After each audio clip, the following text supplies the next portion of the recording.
लोग क्या सोचेंगे ये सोचना बंद करो। स्टोरी।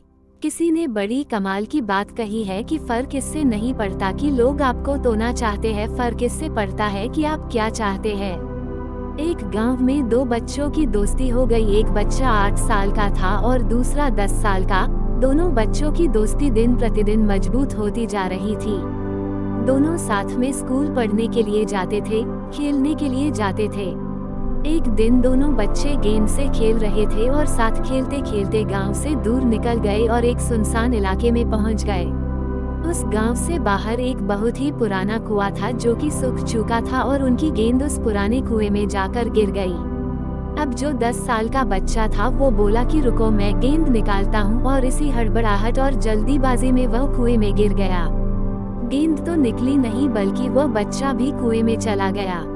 अब छोटा बच्चा जो कि बाहर खड़ा था वह घबरा गया। वह सोचा कि अब क्या होगा, घर वाले तो मुझे बहुत मारेंगे, डांटेंगे, इसकी जान चली जाएगी, ये बच नहीं पाएगा। उसके मन में ऐसी बहुत सी उल्टे उल्टे नेगेटिव ख्याल आ रहे थे। अंदर से बच्चा चिल्ला रहा था बचाओ बचाओ, और इधर से बाहर खड़ा बच्चा चिल्ला रहा था बचाओ बचाओ, लेकिन सुनसान जगह के कारण इनकी कोई आवाज नहीं सुन रहा था। दूर दूर तक कोई दिख नहीं रहा था। छोटा बच्चा दौड़कर इधर उधर घूमकर देख लिया लेकिन कोई नहीं दिख रहा था। अब अंदर पड़े बच्चे का गला चिल्लाने के कारण सूखता जा रहा था, आवाज नहीं निकल रही थी, सांसें फूल रही थी और आसपास में पानी भी नहीं मिल रहा था। समझ नहीं आ रहा था कि क्या करे।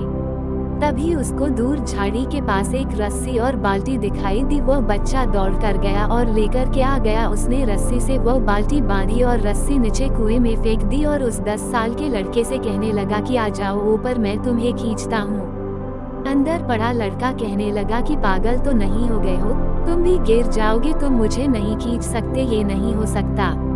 उस 8 साल के लड़के ने कहने लगा कि नहीं, मैं करके दिखाऊंगा, तुम बाल्टी पकड़ो और ऊपर आ जाओ।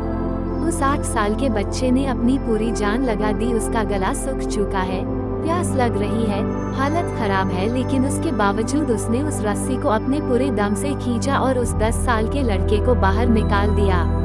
अब उस बच्चे को निकलते निकलते रात हो गई थी। अब वो दोनों बच्चे गांव की तरफ जा रहे थे। जब दोनों गांव में पहुंचे तो भीड़ इकट्ठी हो गई थी। उन दोनों के माता पिता रो रहे थे। गांव वाले कह रहे थे कि बच्चे मिल जाएंगे, बच्चे मिल जाएंगे, लेकिन मिले कहीं नहीं, तो सब परेशान थे। इन दोनों बच्चों को जब गांव की तरफ आते हुए देखा तो लोग खुश हो गए कि मिल गए दोनों बच्चे। अब लोग दोनों बच्चे से पूछने लगे कि कहाँ गए थे। इन बच्चों को समझ नहीं आ रहा था कि क्या बोले। सोचे सच बोले तो मार पड़ेगी कि इतनी दूर चले गए, कुएं में गिर गए, और अगर झूठ बोले तो क्या बहाना मारे। दिमाग काम नहीं कर रहा था, ऐसे हालात थे और दिन भर से परेशान भी थे। अब इन दोनों ने सच बोल दिया। छोटे बच्चे ने कहा कि ये कुएं में गिर गए थे तो मैंने रस्सी से खींचकर बाहर निकाल दिया। अब जैसे ही ये बोला तो लोग हंसने लगे कि तुम पागल हो क्या, तुमसे एक बाल्टी पानी नहीं खींचती और तुम 10 साल के बच्चे को खींचकर बाहर निकाल दिया। लोग उन बच्चों का मजाक उड़ाने लगे। तभी गांव के सबसे बुजुर्ग व्यक्ति जो वहां के सरपंच थे, उन्होंने कहा कि ये बच्चे सच बोल रहे हैं, ये वाकई में 10 साल के बच्चे को खींचकर बाहर निकाल दिया। अब इसके 2 कारण है। पहली बात तो ये कि इसके पास और कोई विकल्प नहीं था, इसे मालूम था कि इसे बाहर नहीं निकाला तो ये मर जाएगा, और दूसरी बात इसके आसपास में कोई ये कहने वाला नहीं था कि तुझसे नहीं होगा, इसलिए ये बच्चे सच बोल रहे हैं। अगर जीवन में आप सक्सेस पाना चाहते हैं तो ये बातें याद रखिएगा। पहला, आपके पास कोई ऑप्शन नहीं बचा है, आपको उस काम को करके ही दिखाना है। और दूसरा, जब आस पास के लोग कहने लगे कि तुमसे नहीं होगा तो बहरे बन जाओ, उनकी बातों को मत सुनो। आज की कहानी से मैं आपसे यही कहना चाहूँगा कि कर दिखाओ कुछ ऐसा कि दुनिया करना चाहे आपके जैसा।